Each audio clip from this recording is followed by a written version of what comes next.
Bienvenidas y bienvenidos a una emisión más de El Derecho a Disentir, el programa de Justicia TV en el que analizamos con estudiantes de diversas carreras y universidades algunos de los fallos más relevantes y trascendentes de la Suprema Corte de Justicia de la Nación.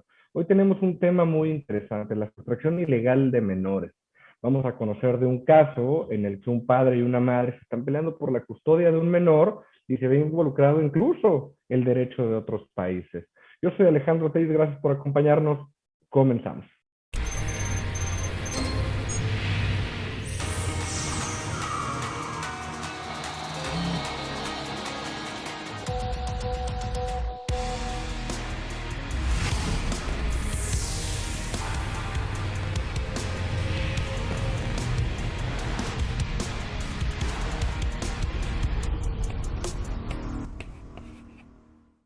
Pues bien, como les platicaba, hoy tenemos un tema muy, pero muy interesante, ¿no? Sin duda, creo que todos podemos conocer en nuestra vida cotidiana estos problemas que se suelen presentar entre padres y madres, ¿no? A la hora de definir quién se debe quedar con un menor cuando hay una separación. Lamentablemente, muchas de estas discusiones, muchos de estos problemas terminan eh, en los juzgados y terminan muchas veces con decisiones que pudieran parecer precipitadas por alguna de las partes, ¿no? Ya ahora nuestros invitados nos platicarán un poquito de cuáles son los antecedentes de este caso, que a mí me parecen muy interesantes, y de cómo tuvo que intervenir la Suprema Corte para resolver este tipo de disputas. Hoy nos acompaña Laisha Páez, de Derecho de la UNAM, Ana Torres, de Derecho de la Ibero Puebla, y Alejandro Schmidt, de Ciencias Políticas del ITAM. Bienvenidas y bienvenidos a Justicia TV. Este es su casa. Alejandro, siempre es un gusto verte por acá.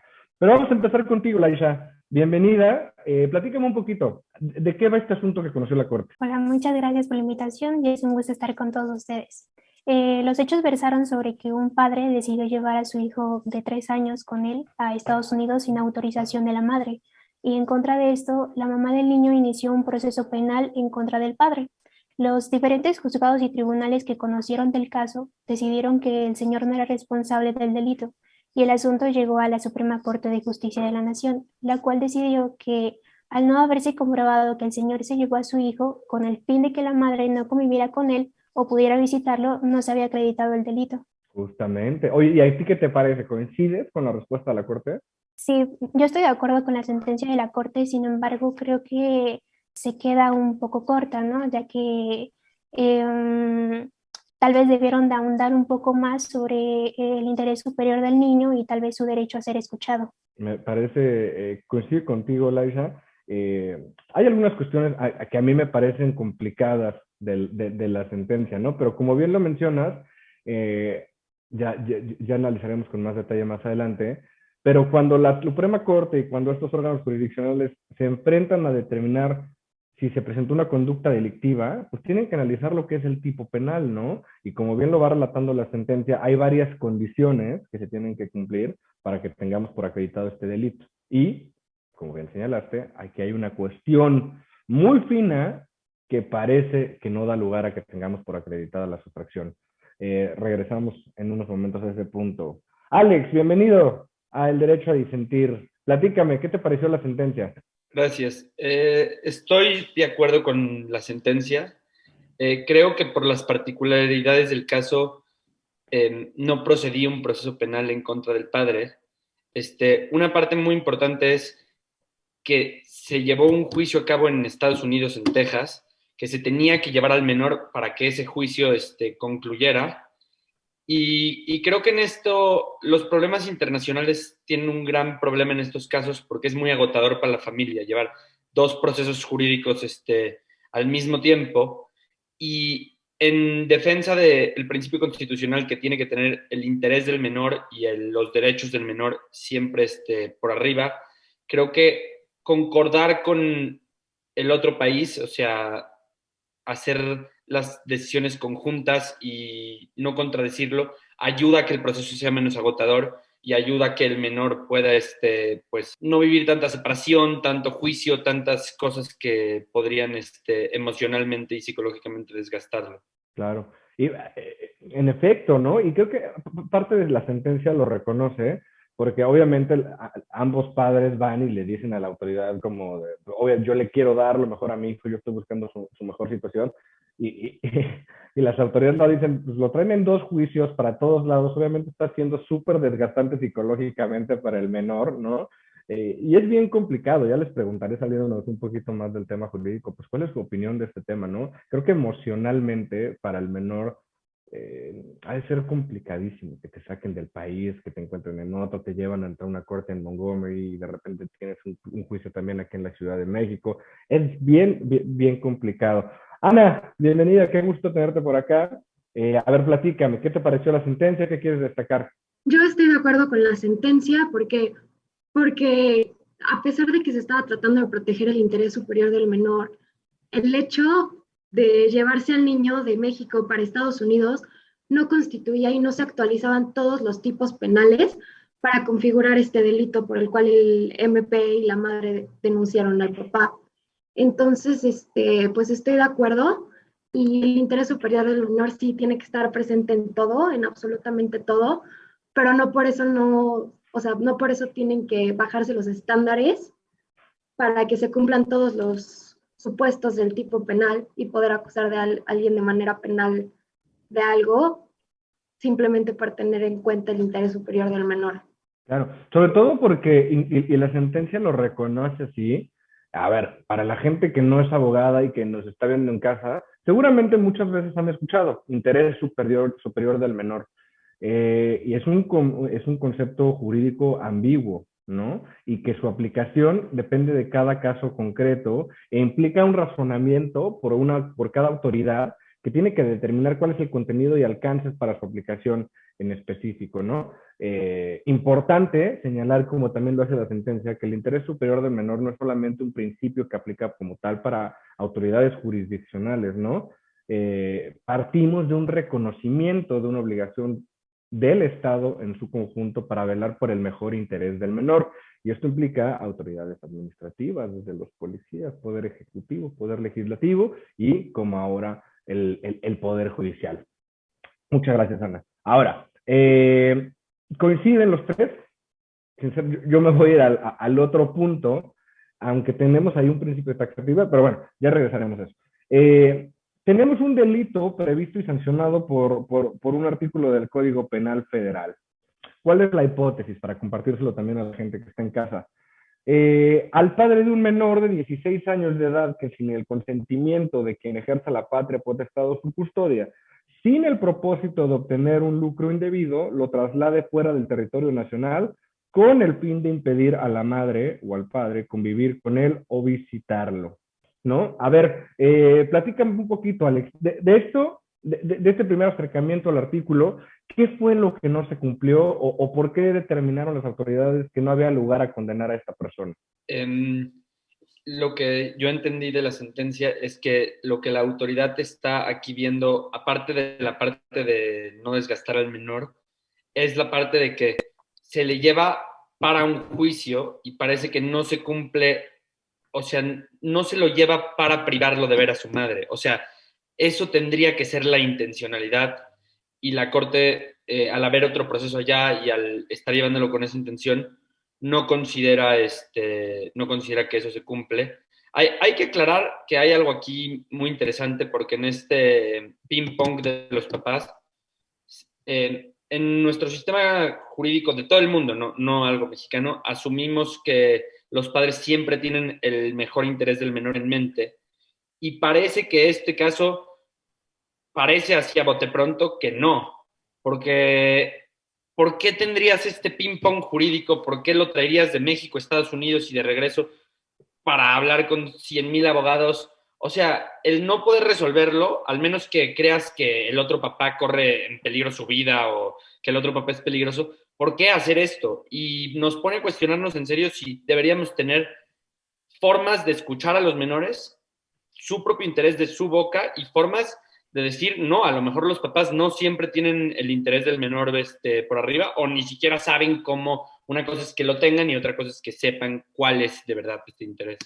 Ay, qué fundamental esto que tocas, Alex, porque muchas veces, en efecto, cuando analizamos este tipo de casos, no sé si coincidan y si no, díganmelo, partimos de la romantización de la paternidad y de la crianza compartida, ¿no? Y muchas veces siempre nos dicen esto de los padres siempre van a procurar lo mejor para sus hijas y para sus hijos, ¿no? Y muchas veces esto no es así, sobre todo en una situación de divorcio, cuando se ven sentimientos y dolores involucrados, pues se dan situaciones como la que estamos analizando, ¿no? En el caso concreto, donde tienes un menor que tiene que acoplarse a que uno de los padres quiere llevar un juicio en México, otro de los padres lo quiere sacar del país y tal cual lo llevó a Texas. Creo que no lo habíamos precisado muy bien al auditorio, pero sí, en efecto, pues se sacó al menor del país y se llevó a Texas, en efecto, porque también se estaba llevando un juicio en Montgomery, Texas, pero el menor tenía que presentarse a estos dos tipos de procedimientos, ¿no? Entonces, Ana, ¿a ti coincides con esta primera apreciación de Alex? Sí, coincido totalmente. Además, bueno, también tenemos que tomar en cuenta que al momento de que el papá sustrajo al menor de México, el niño tenía 3 años. Entonces, por eso también consideraron que tampoco era tan necesario escucharlo, porque pues un niño de 3 años, pues por ejemplo, eso fue en 2012. En 2017, por ejemplo, pues yo creo que ya no se acordaba mucho, o ya no o a los 3 años simplemente no tenía la capacidad de expresar exactamente con todas las palabras que estaba sintiendo. Por eso se confía y se tiene la buena fe de que los papás quieren lo mejor para el menor. Ahora, en el tema también de por qué lo resolvió de esta manera, fue porque en primera instancia también consideraron que no necesitaba el papá permiso de la mamá para sacarlo, porque en el juicio que también se estaba llevando a cabo en Estados Unidos al mismo tiempo, dijeron que el padre tenía la custodia exclusiva de los pasaportes del menor, lo cual pues, está implícito que no necesita el permiso de la mamá para sacarlo. Y como se le había citado para el juicio en Estados Unidos, simplemente por eso se lo llevó. Y en segunda instancia fue porque no pudieron comprobar que lo hizo con el propósito de que la mamá no lo pudiera ver. Entonces, pues esos son los dos supuestos que no se actualizan completamente con el tipo penal. Perfecto. Muchísimas gracias. Este punto que haces nos va a servir muchísimo para que, espero, en el segundo bloque podamos abordar la necesidad de escuchar a los menores. Como bien decían tanto tú como Alex, no es lo mismo escuchar a un niño de 3 años que a uno de 5, que a uno de 7, que a uno de 10, que a uno de 12, que de 14, 16, etcétera, ¿no? Y esto antes, para los ordenamientos jurídicos y para las autoridades jurisdiccionales, no era así. La concepción de lo que se entendía por menor de edad no cambiaba desde que eran pequeñitos hasta que tenías 17 años, ¿no? Se tenía entendido que el juez debía escuchar a los padres porque eran las personas adultas que intentarían tomar las mejores decisiones para el menor de edad. Pero últimamente ha habido un cambio en el entendimiento de cómo pueden cómo pueden participar los menores dentro de un juicio. Y esto le llamamos como el desarrollo progresivo de la manifestación de la voluntad por parte de los menores, ¿no? Y de cómo el juez tiene que entender que, pues sí, una persona de 12, de 15 años, pues ya puede aparecer un juicio y decir, pues no, ¿sabes qué? Mi papá me trata mal o mi mamá me trata mal o por X o Y razones yo me quiero ir a vivir a Montgomery, Texas y no estar acá, ¿no?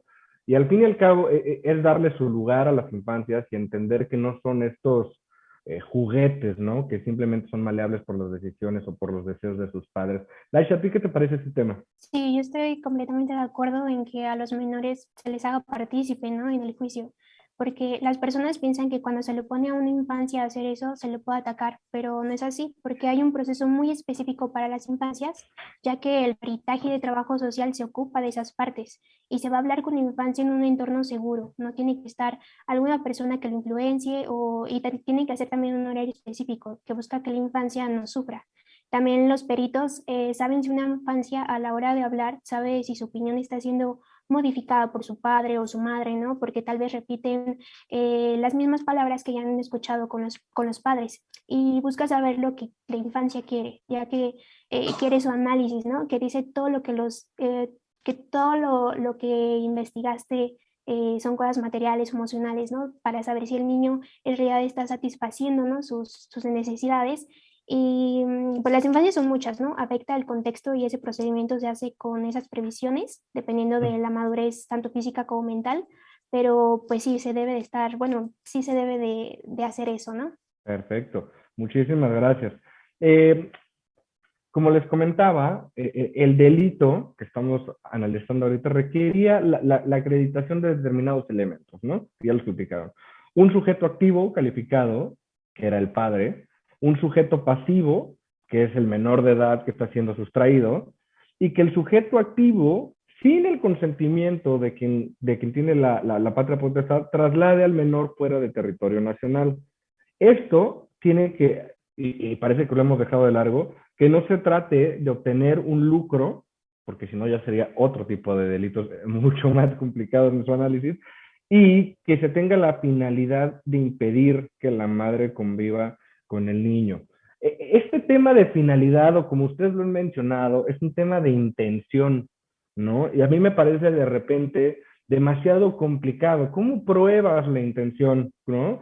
Me parece que si no hay como tal una confección expresa de me lo llevé para que no conviviera, es bien complicado.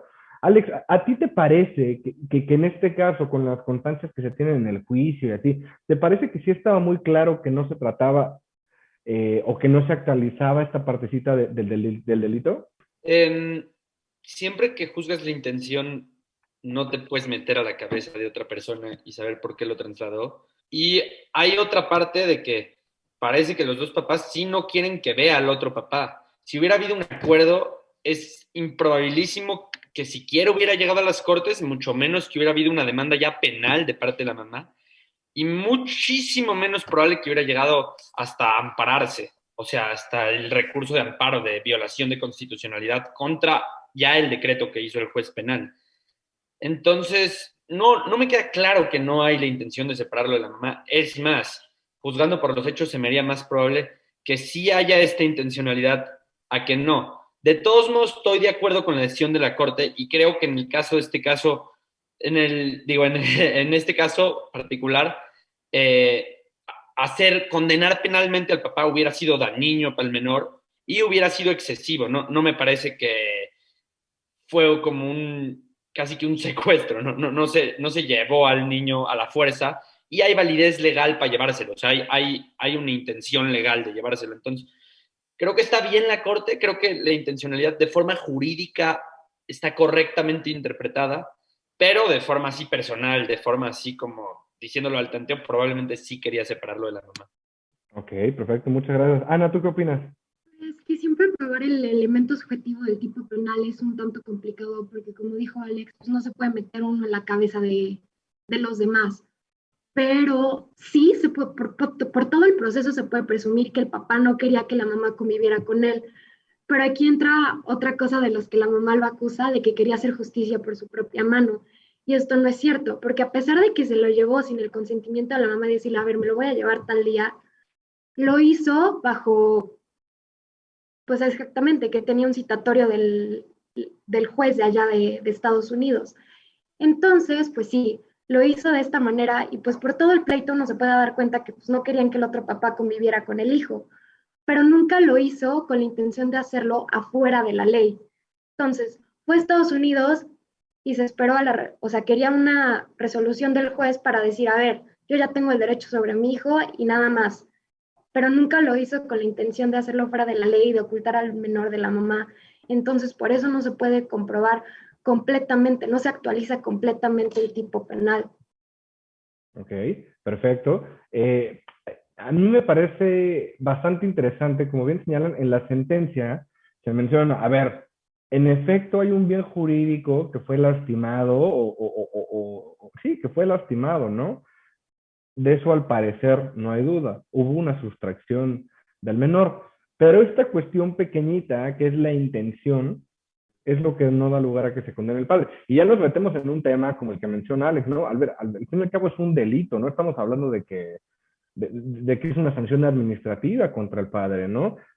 La protección de los menores de edad es uno de los bienes más importantes y que en este sentido pues lo busca proteger el derecho penal y probablemente sí, se hubiera ido a la cárcel esta persona con todas las implicaciones que tiene. Vamos a una pequeña pausa porque se nos está acabando el tiempo de este primer bloque y regreso con tu opinión, Laisa. Esto es el Derecho a Disentir por Justicia TV. Regresamos.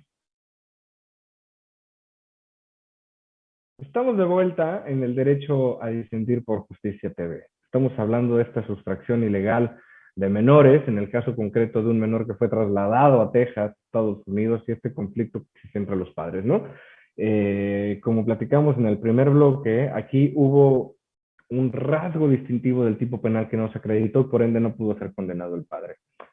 ¿Cuál era la cuestión? Que no podíamos tener por cierta la finalidad de que de que el padre quisiera separarlo o privarlo de una convivencia con la madre, ¿no? ¿Esto por qué? Pues porque había un juicio también en Estados Unidos en el cual se había ordenado la presentación del menor, ¿no? Entonces, al parecer, para las autoridades mexicanas, esto ya justificaba el no tener por acreditado el tipo penal. Laisha, nos estaban compartiendo sus opiniones, nos quedamos esperando la tuya, platícanos, por favor. Sí, yo creo que la Corte logró resolver muy bien ese no encuadramiento del elemento subjetivo del tipo penal, ya que pues en la doctrina penal se hace esta distinción entre los elementos objetivos, los normativos y los objetivos, ¿no? Y en este caso el subjetivo, esto significa que es diferente al dolo, se analizó si se tenía ese propósito y si ese propósito era contrario a derecho. Y como bien ya mencionaron, pues esa intención, se debía de analizar si esa intención trataba de impedir esa convivencia a través de una orden judicial, que en este caso pues era una orden de restricción para salvaguardar al menor, y este es uno de los puntos que se analizará, ¿no? Para la sentencia. Entonces, yo creo que logró resolverlo muy bien la Corte, aunque pues sí, ¿no? Personalmente, tal vez uno podría creer que pues este juego, ¿no? Entre los padres sí pudo haber esa emoción de no querer la convivencia, ¿no? Muchas gracias. Oye, Alicia, a ver, platícame, porque lo hiciste muy bien y muy preciso, pero para aquellas personas que estén en casa y que no son abogadas y nos digan, ¿de qué están hablando de tipo penal? Pues sí está clarísimo que se lo llevaron, o sea, por qué no hay una aplicación y punto, ¿no? ¿Qué es este tipo penal? ¿De qué elementos nos estabas platicando? A ver, platícanos un poco. Sí, claro, no, pues estos elementos son necesarios para que una acción, bueno, para que ajá, sí, Una una conducta. conducta Ajá. se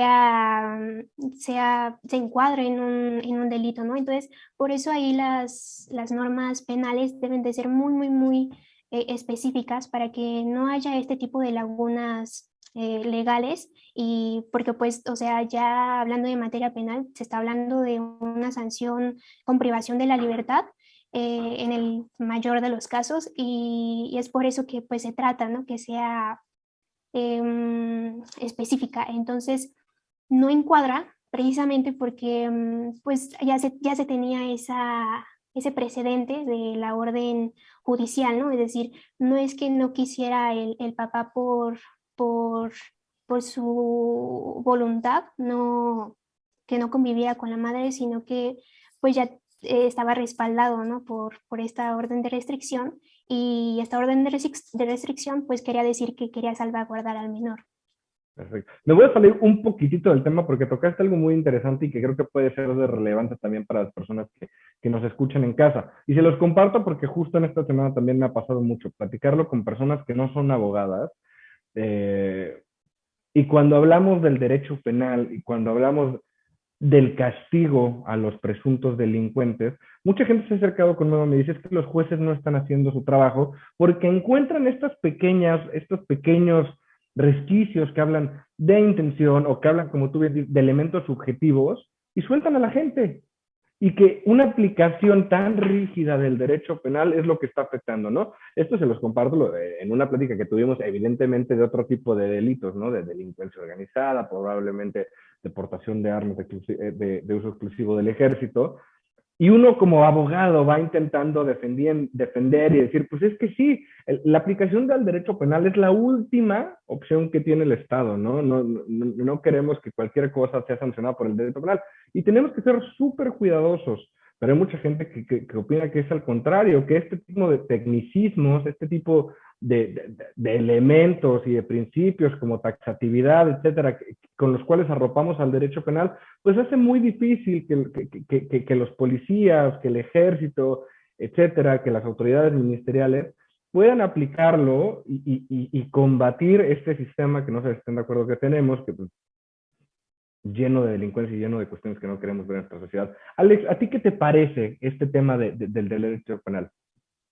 Claro, yo no soy abogado, pero creo que sí se tiene que defender esta visión, porque últimamente, uno, está la Constitución, que siempre se puede interpretar, entonces los derechos humanos siempre van arriba del Código Penal. Eso es algo que la gente debe entender, eso es ya un principio jurídico, y la idea aquí es que los jueces tengan esa libertad de interpretar cuándo se viola un derecho humano y cuándo no, para que si en un caso la ley, porque tiene que estar tipificada de cierta manera, no puede satisfacer un caso, no puede como no es suficientemente precisa para, en un caso, hacer justicia, el mismo juez puede reinterpretarla y defender siempre por encima del derecho humano. Creo que en este caso, aparte, hay algo muy interesante que es como, se tiene que hacer penal esto. O sea, la mamá no puede demandar por custodia compartida, no puede, o sea, su última alternativa es ir y demandar por este crimen. Y hay dos cosas interesantes. Una es por qué no hay una etapa de mediación antes. Dos es por qué un menor de 3 o 4 años tienes que tomar la decisión de su custodia completa desde que tiene 3 hasta 17. Dices, no lo puedo escuchar a los 3 años. ¿Por qué no lo podemos escuchar a los 10? ¿Por qué no lo podemos escuchar a los 12? ¿Por qué no lo podemos escuchar a los 15? Esta idea también que tenemos en todo el mundo, pero de que tienes 17 años y 364 días y no eres capaz de decidir físicamente dónde estás. Físicamente tú no tienes derecho a decidir dónde estás.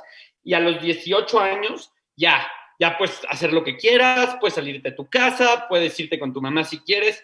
Entonces, ¿cómo esperamos que alguien se vuelva un agente que decida, que aparte tome decisiones conjuntas en democracia, si un día antes no lo dejamos decidir dónde está? Y creo que ahí hay un problema gigante en cómo entendemos el derecho de los niños jurídicamente en todo el mundo. No es algo mexicano, hay que aclarar.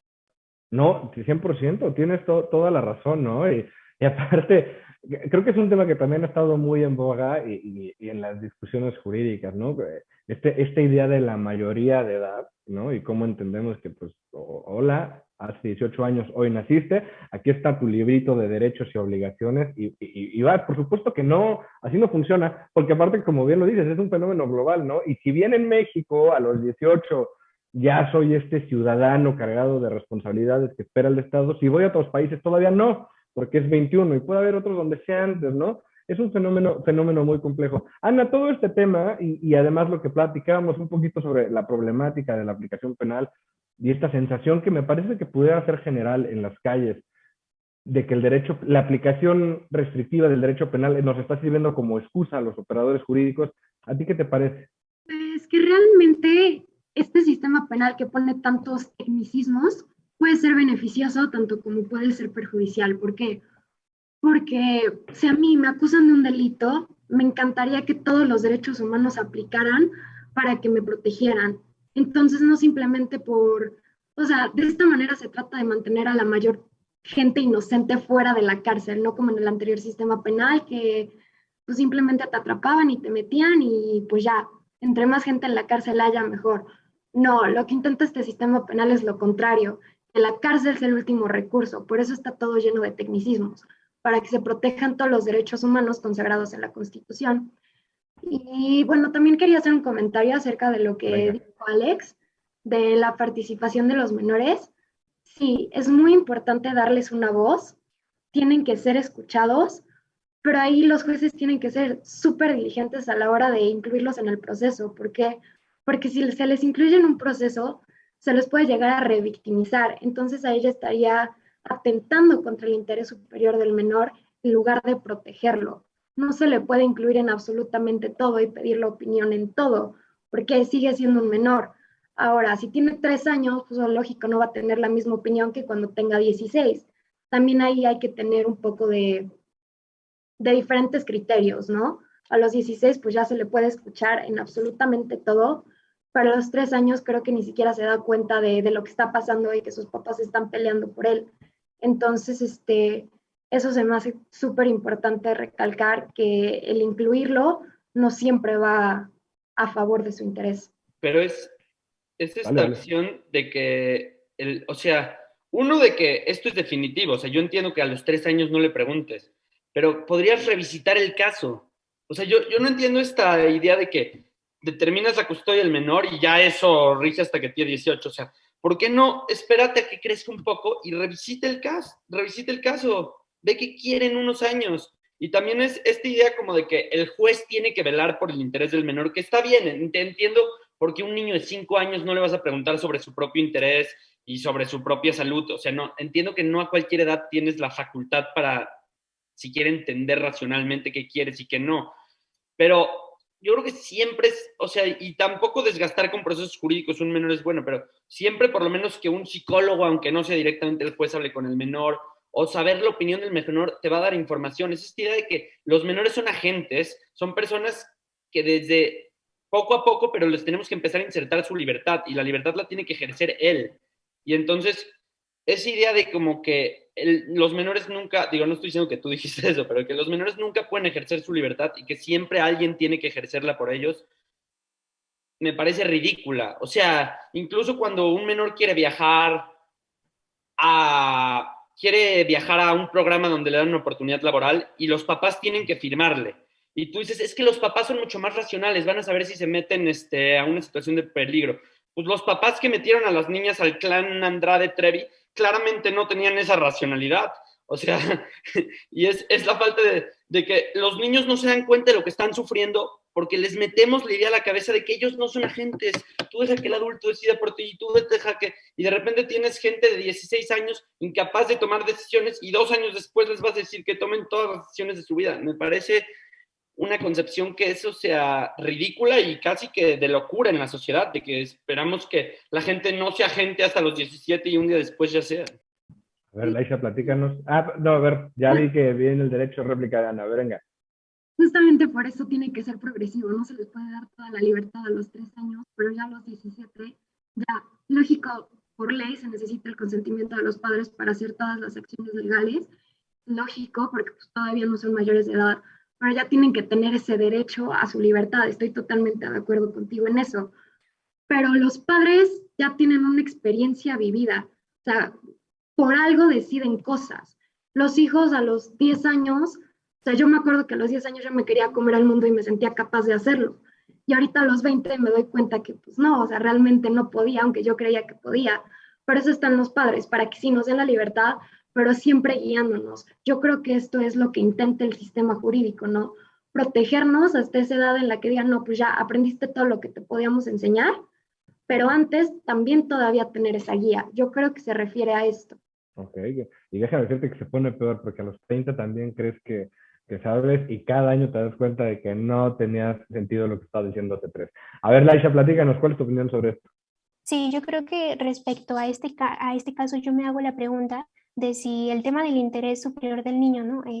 En esta parte, ¿no? De este efecto de escuchar al niño hubiera sido considerado por la corte, ¿qué hubiera pasado, ¿no? Porque eso alega la madre, ya que el juez determinó que pues no hacerlo era para no revictimizar al menor. Y entonces uno de los elementos que hizo que llegara el caso a la corte fue que la interpretación del interés superior del menor había sido desacertada.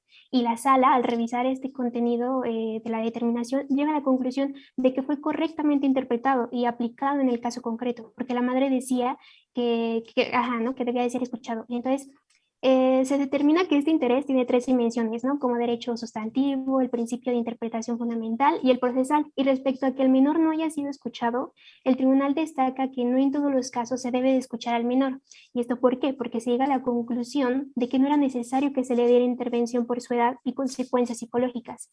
Y esto la Suprema Corte lo consideró adecuado y no advirtió una interpretación incorrecta. Y hace la precisión de que este concepto no puede servir por tener por acreditado un delito que se actualiza, ¿no? Porque pues pareciera que se está utilizando como pretexto el que el niño no haya sido escuchado, que no se le haya preguntado el cómo se sintió al que su papá se lo haya llevado a otro país a la fuerza, ¿no? Porque ahí hubo un tema que llegó el padre a la salida de la escuela y se lo llevó junto con un actor judicial, ¿no? Y demás. Entonces, yo creo que en esta sentencia, al no haberse configurado estos elementos del delito, pues el tema del interés del menor, no digo que quedaba de lado, pero quedaba solamente un poquito de lado, ya que se dice, porque podemos decir, sí, que se escucha al niño, y pues sí, pero ¿qué efecto hubiera tenido para la acreditación o no de los elementos del tipo penal? Lo cual ya se tenía por referido, y así que no se hubiera logrado tal vez o añadido algo tomando en cuenta el punto de vista del menor en materia Pero penal. porque en aspecto familiar, obviamente que hubiera sido totalmente comprensible para saber qué es lo que el menor expresa.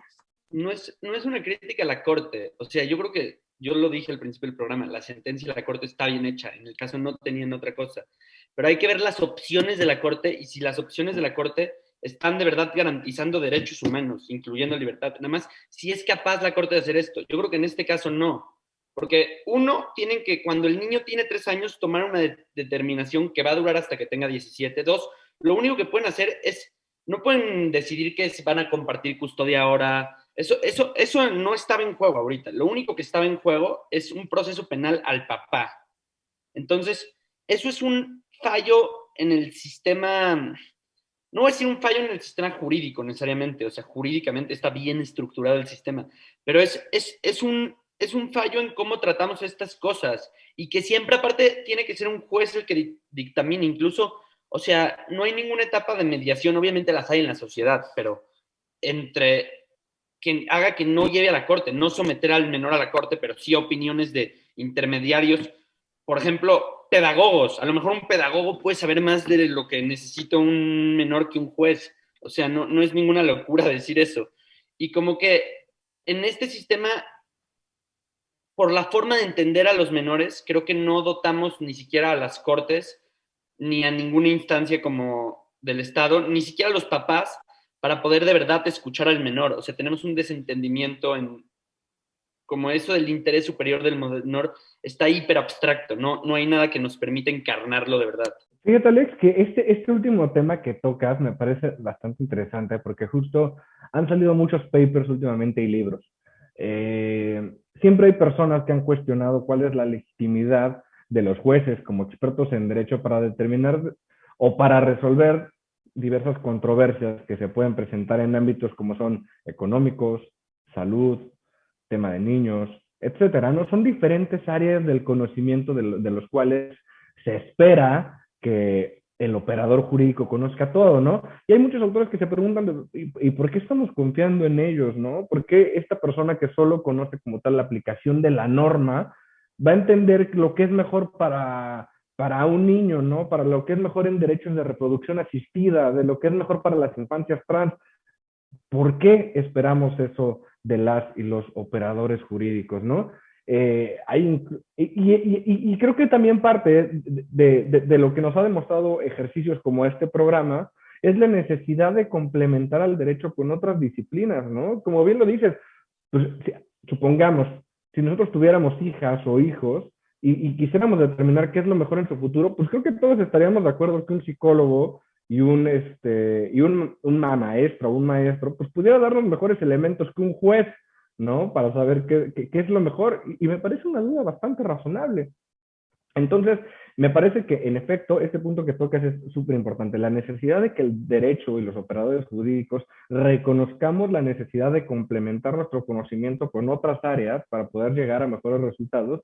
Y dos, como bien lo mencionabas, la necesidad de un acompañamiento, ¿no? Que las decisiones de los jueces dejen las puertas abiertas para que los menores sepan que conforme vayan creciendo pueden acercarse y que van a ser escuchados por un juez, ¿no?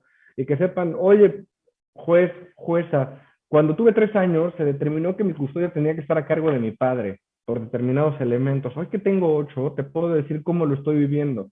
Escúchame y haz valer mis derechos, ¿no? Creo que es una cuestión que ha ido evolucionando poco a poco. Creo que poco a poco el Poder Judicial entiende también que a los menores les tenemos que hablar claro, que de nada nos sirven sentencias de 500 hojas con 300 precedentes y doctrina, cuando el que la va a leer es un menor o una menor, ¿no? Y hablamos ya ahí de sentencias en formato de lectura fácil, que son de verdad cuestiones importantes, ¿no? Y acercarnos a la sociedad y entender que no somos un coloquio de expertos que habla desde una grada superior a la sociedad. Vamos a una pequeña pausa y regresamos porque todavía quedan algunos puntos interesantes de la sentencia. Esto es el derecho de disentir por Justicia TV. Estamos de vuelta en el último bloque del derecho a disentir. Me quedé pensando mucho en recortes en estas cuestiones que estábamos platicando, ¿no? La necesidad de escuchar a los menores, pero cómo los escuchamos. Nos platicaba un poquito Laisha hace unas intervenciones en efecto, de cómo aterrizar este principio, que en principio es vago, y nos hablaba de ciertas reglas, de cierto entendimiento, ¿no? Como derecho procesal, como derecho sustantivo, etcétera, ¿no? Pero aún así parece que hay un margen de actuación bastante amplio para el operador jurídico para determinar cómo interviene, ¿no? Este interés superior del menor en cada caso concreto. Pero nos faltaba escucharte, Ana, por favor. Sí, bueno, estoy totalmente de acuerdo con lo que acaban de decir los demás, de que es necesario escuchar a otras áreas para pues, poder llegar a un juicio completo y poder decidir realmente sobre lo que es mejor para el menor.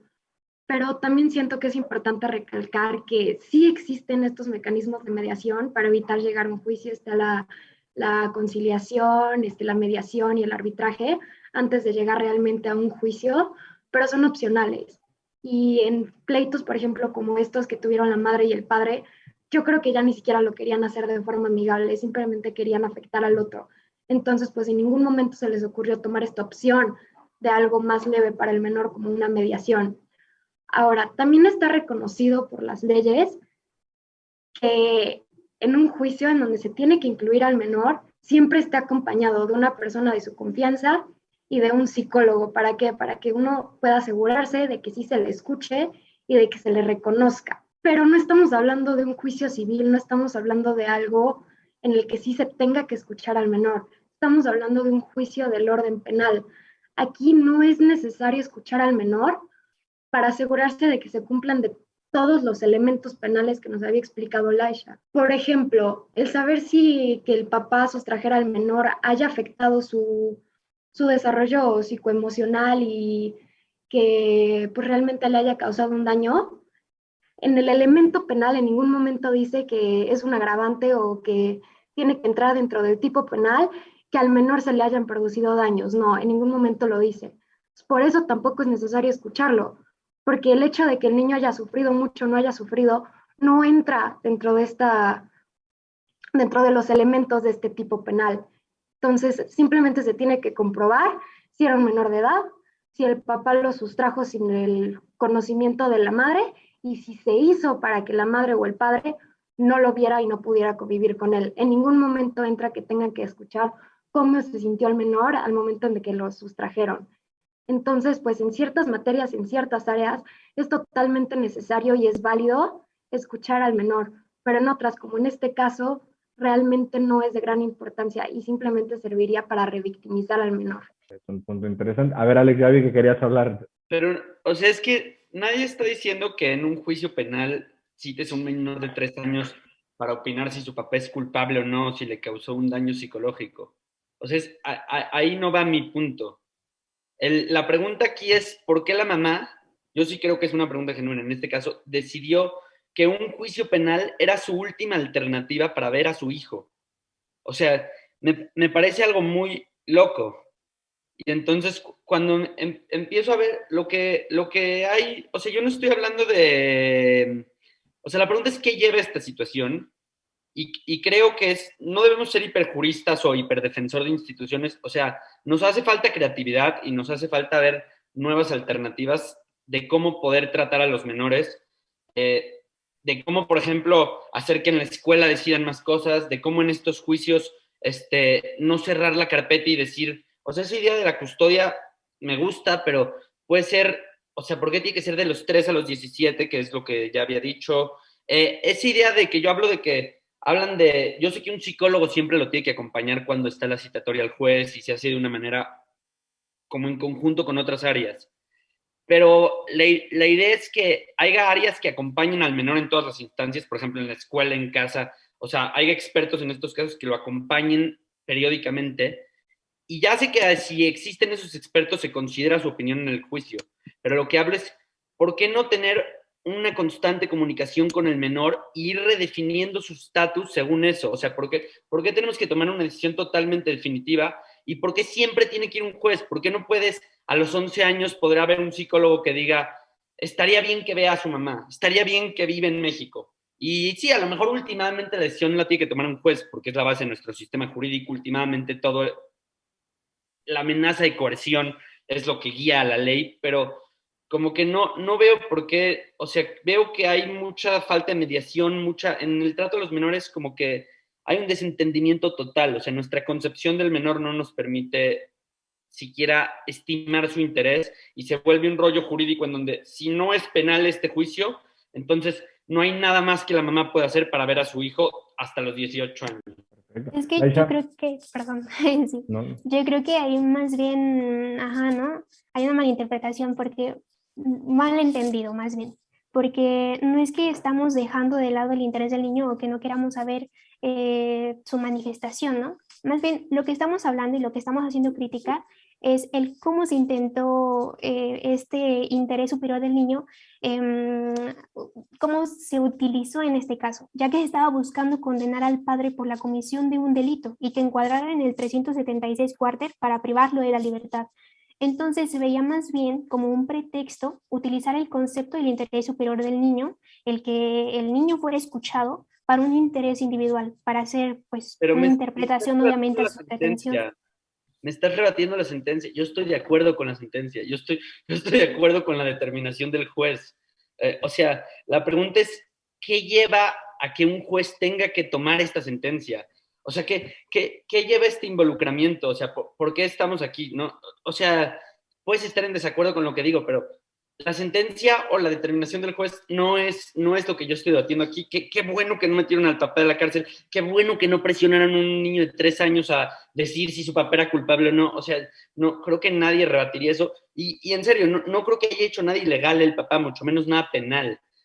Pero, o sea, no sé, ustedes todos pueden decirlo, ¿se quedan satisfechos ustedes con lo que tuvo que llegar a este juicio?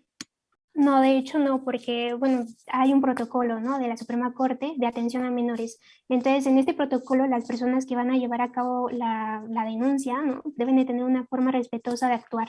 Las infancias deben de llevarse de una forma muy específica y no creando más problemas. Por lo tanto, tiene que ser un equipo multidisciplinario, ¿no? Hay peritajes tanto psicológico como de trabajo social, incluso hasta psiquiátrico. Eso depende de la situación. Entonces, se busca que las personas sean capacitadas para poder tratar ese tipo de temas, ¿no?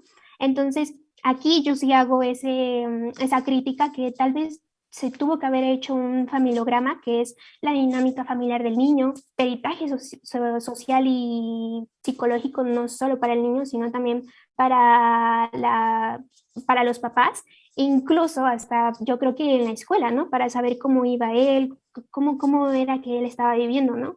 Y obviamente hablar con el niño en un lenguaje que él pudiera entender sin caer en tecnicismos. Y se trata que sea una conversación, ¿no? No un interrogatorio para que él pueda tener confianza. Y también no se trata que solamente sea un entorno seguro, ¿no? Porque un entorno seguro puede ser pues simplemente ahí un salón de ahí, ¿no? Todo pintado de gris, ¿no? Entonces también tiene que ser cómodo, ¿no? Creo que en los juicios orales me parece que han implementado lugares específicos que se parezcan como a una ludoteca o que tengan sillas pequeñas, ¿no? Adecuadas a su tamaño, porque así ellos se sienten como más en confianza, ¿no? Y con base a esas entrevistas, saber si su testimonio puede ser usado o no, ¿no? Entonces, yo me imagino que en el procedimiento familiar, ¿no? Que fue con lo que se empezó esto, ¿no? En sus antecedentes familiares, sí hubo esos peritajes, ¿no? Psicológicos. Entonces, yo me imagino que por eso el tribunal, ¿no? Decidió que pues para este momento no era necesario porque pues justamente, ¿no? Ya no se estaba hablando de una cosa tanto familiar, de quién tenía la guardia y custodia, sino de si había cometido o no el delito. Ana, ya vi que quieres platicar, platícanos. Sí. Bueno, también quiero comentar el hecho de que Alex había dicho de por qué se tuvo que llegar hasta denunciar al padre de manera penal, o sea, hasta llegar hasta las últimas consecuencias.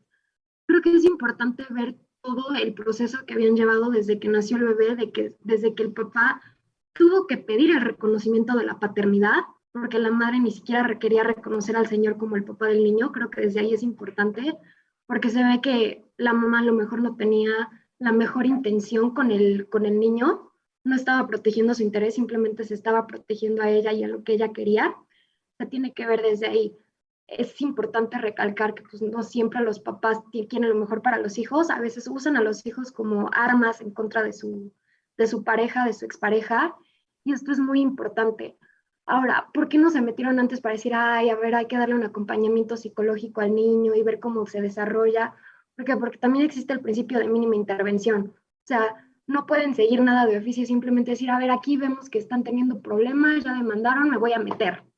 No, no pueden, Ah, tienen todo un procedimiento para decir, a ver, están pidiendo, por ejemplo, el padre, que yo me meta a investigar más, pero si nadie se mete, el Estado no puede decidir por mano propia y decir, va, me voy a meter en esto porque estoy viendo que a lo mejor no están teniendo los mejores intereses del menor.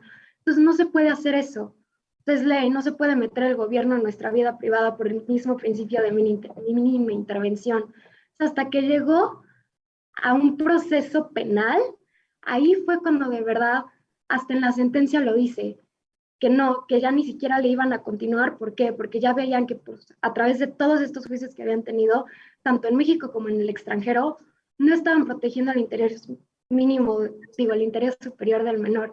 Entonces eso es muy importante recalcarlo, que hasta que realmente hubo una acusación y dijeron, va, ya me puedo meter, ya no quiero continuar. estoy parcialmente de acuerdo, o sea, sí me falta contexto, me faltaría ver por qué le quitaron la custodia en Estados Unidos, pero muy probablemente, no quiero especular, pero muy probablemente es porque no acudió al citatorio en Estados Unidos, porque el proceso se llevó en dos países, cosa que complica extremadamente siquiera la habilidad de un juez para otorgar custodia. Pero, y entiendo, es más, ni siquiera hablo del acompañamiento psicológico antes, era imposible, el menor tenía 1, 2 y 3 años, o sea, hubiera sido realmente difícil acompañar este proceso, pero sí hablo del acompañamiento después, o sea, porque no se trata de que, o sea, así es la ley, después ya no se puede acompañar este juicio y están tomando una decisión extremadamente definitiva. Y sí, yo creo que esa idea de que el Estado no debe intervenir en nuestra vida privada a veces se malinterpreta, porque el Estado sí interviene en ciertas partes de nuestra vida privada. La educación pública, por ejemplo, 8 horas al día del menor están a cargo del Estado. Bueno, no sé si 8, a lo mejor exageren las horas, pero y hay veces que sí, o sea, yo no digo necesariamente que el Estado lo haga, pero sí pueden, en Estados Unidos pasa todo el tiempo, mandar un acompañamiento psicológico al menor, decir, un psicólogo lo tiene que revisar periódicamente y tiene que determinar ciertas cosas y vamos a tener que reportar de regreso a servicios. O sea, el Estado sí está para protegernos y a veces para acomodar garantizar ciertos derechos. Y bueno, Venga, yo me quiero comentar que una vez que dan la sentencia, no es como que ya la sentencia va, continuamos con nuestra vida, no. Se da un seguimiento para ver que sí se cumpla la sentencia, si no, no tendría caso. Y dentro de esto, pues yo creo que sí incluye tanto el acompañamiento psicológico del menor, porque es lo que se está tratando de proteger, como que sí se cumplan las disposiciones, por ejemplo, si el papá ya ganó la custodia, pues para asegurarse de que el papá tenga la custodia o que la mamá tenga la custodia, no se deja la herida, porque pues toda la gente sabemos que sin ese poder coercitivo de la autoridad, simplemente nadie lo va a obedecer. Entonces sí se tiene que dar ese seguimiento. Pero Y al ahora, revés, al revés, ¿por qué de los 3 a los 17 ya tienen que decidir la custodia? O sea, mi problema no es el acompañamiento coercitivo, sino ¿por qué no pueden revisitar a los 10 años si él quiere vivir con su mamá? O si le haría bien estar unos días, o si es otra persona. O sea, ¿por qué se tiene que tomar una custodia que dure toda su vida de niño? sí se puede, o sea, sí se puede. El menor en cualquier momento puede ir con el juez que está viendo su caso y decir, mi papá me hizo esto, quiero vivir ahora con mi mamá. Sí se puede y el menor tiene la facultad de hacerlo, está dentro de sus derechos. Pero tiene que haber algo que le haga el papá, o tiene que haber un agravante, o sea, no nada más, o que la mamá reclame, que a los 11 años la mamá diga, oye, quiero que revisiten el caso, ya pasaron. creo que en este punto que tocan llegamos a una conclusión común y que como al final bien menciona Ana, es necesario que los jueces tengan abiertas las puertas para que los menores puedan acudir. Es necesario que la gente sepa que sí se puede hacer, porque en efecto, entiendo la parte que dice Alex, pues el menor que va a saber a las 11 de que puede acudir ante el juez, ¿no? A decirle que está viviendo una situación complicada en caso de que se quiere mover. Es importante que los jueces, que las juezas, magistradas, le hagan saber a través de sus sentencias a los menores cuál es el acompañamiento que se va a dar, cuáles son sus derechos y cómo puede hacerse valer este tipo de manifestaciones para que, como bien mencionan ambos, no se queden solos. Lamentablemente se nos acaba el tiempo. No me quisiera ir sin precisar algo de la sentencia para que también quede abierta la pregunta en casa. Como mencionábamos aquí, se trataba de verificar la intención, ¿no? Era lo que no dio lugar a la actualización del tipo penal. Sin embargo, hay una afirmación en la sentencia que a mí me causó mucho ruido y es, el solicitar una orden de protección a la que se acompaña una declaración jurada en la que uno de los progenitores afirma que no quiere que el otro sepa dónde se encuentra su hijo, aun cuando representa una exteriorización libre y seria, no necesariamente constituye un dato concluyente del que pudiera desprenderse que el propósito de quien la formula era impedir a la quejosa convivir con el menor. Es rarísimo eso. Hay una explicación, hay una declaración jurada donde dice, es que yo no quiero que sepa dónde está mi hijo, y el juez dice que eso no es concluyente para determinar que podemos tener por acreditar la intención. Lamentablemente ya se nos acabó el tiempo, ya se nos acabó la hora de programa, pero bueno, creo que queda la discusión para que también nos acompañen en redes sociales y nos digan qué opinan. Les agradezco mucho haber estado aquí, disfruté mucho este programa, les agradezco también mucho en casa por tomarse el tiempo. Este fue el Derecho a Disentir por Justicia TV, yo soy Alejandro Telles y nos vemos en la próxima.